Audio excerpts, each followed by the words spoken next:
In this video, we're going to look at the keto diet from a vegetarian or vegan's point of view.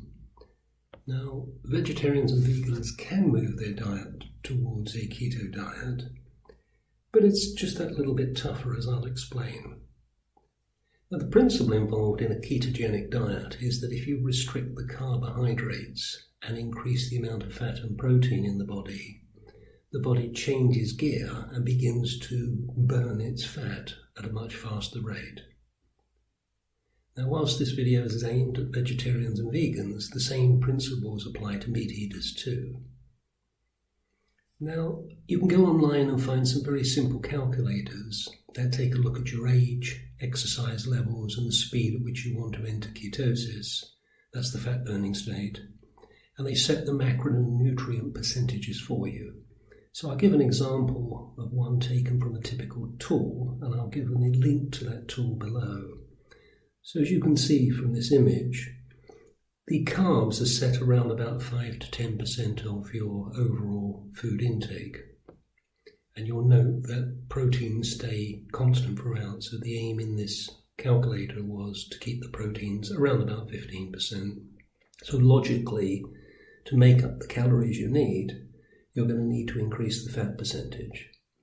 Now, in theory, this is relatively easy, but in practice, you'll see it's much more complicated than it sounds.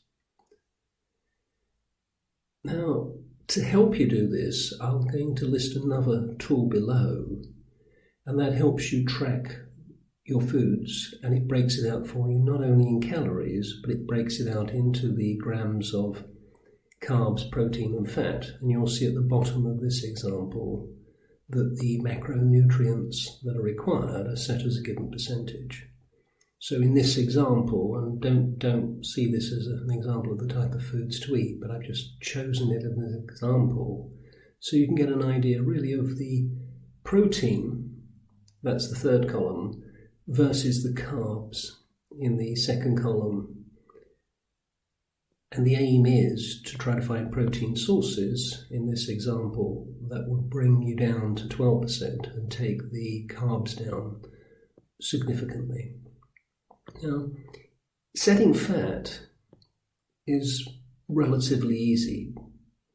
Most fat sources from a vegetarian diet can be increased without it having too much of an impact on the carbs. When you do this, it significantly lowers the body's insulin, and insulin's the hormone that assists with fat storage, and more importantly, it blocks fat from being burned.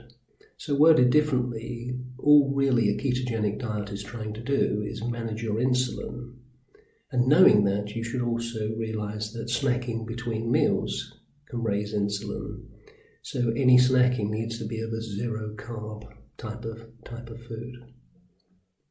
Now, a few weeks into the ketogenic diet, and the body begins to upregulate the hormones and enzymes that burn fat. So it then becomes a much more efficient fat-burning machine.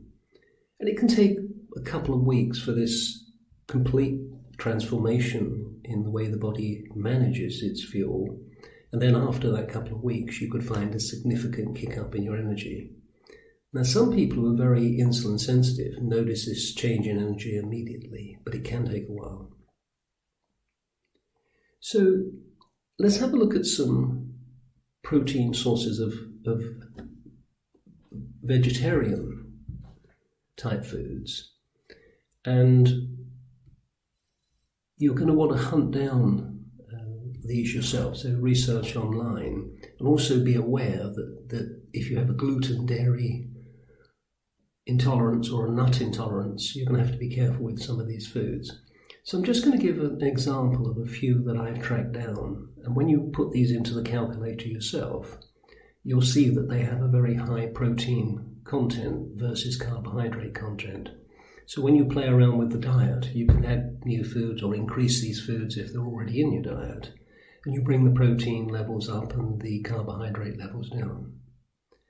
Now, the body can only store around 1,700 calories as glycogen. That's its storage of sugars and carbohydrates. And any additional carbs are parked as fat with really no upper limit to the amount of fat you can store. Now, most people on a typical Western diet eat a lot of refined carbs, and these spike the insulin levels, so those carbs end up being stored as fat. So you can see with the ketogenic diet, it's easy to keep those 1700 calories of glycogen topped up, and it stops you piling on more fat. Now, many vegetarians that I know tend to lean their diet to what I'll call bad carbs. And a bad carb, as we've outlined on this channel, is one that causes an insulin reaction and therefore is stored as fat. Now, for example, what we could term good carbs are leafy green vegetables and salads, and you could eat very high quantities of those, and in fact, because of the minerals and nutrients that they contain, they're going to be healthy for you anyway. And we're going to word carbs that spike the blood sugar as bad carbs throughout this channel. Now, the easiest way for you to construct a keto diet, if you are vegetarian or vegan, is look at what you already enjoy eating, look at those food groups, and use these tools to adjust the carbohydrate and protein content of that. Now, you can speed up your fat burning with a slight calorie deficit, and I'm stressing that word slight. So if you bring the calories down too low, the body will change the metabolism to compensate, so you actually get nowhere. You're finding it harder and harder to run your body because it's running at a slower metabolism. So be careful to not overdo the reduction in carbs when you lean the diet this way. The fastest way into the vegetarian or vegan keto diet is what I'll term the Veto diet.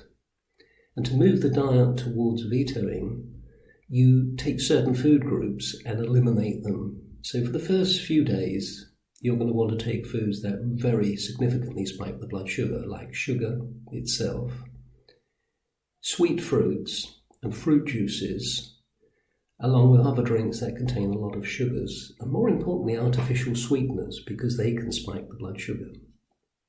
And once you've done that for a few days, you start to veto foods like white flour-based products, like cakes, pastries. They're to be removed.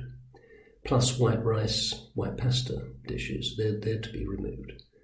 So you start by removing the carbs that are causing the problem, and then you begin to increase the more beneficial carbs. So to make up the food volume, you're going to be increasing leafy green veg, for example, which we've deemed a good carb, or salads, good carbs, and increasing the oils.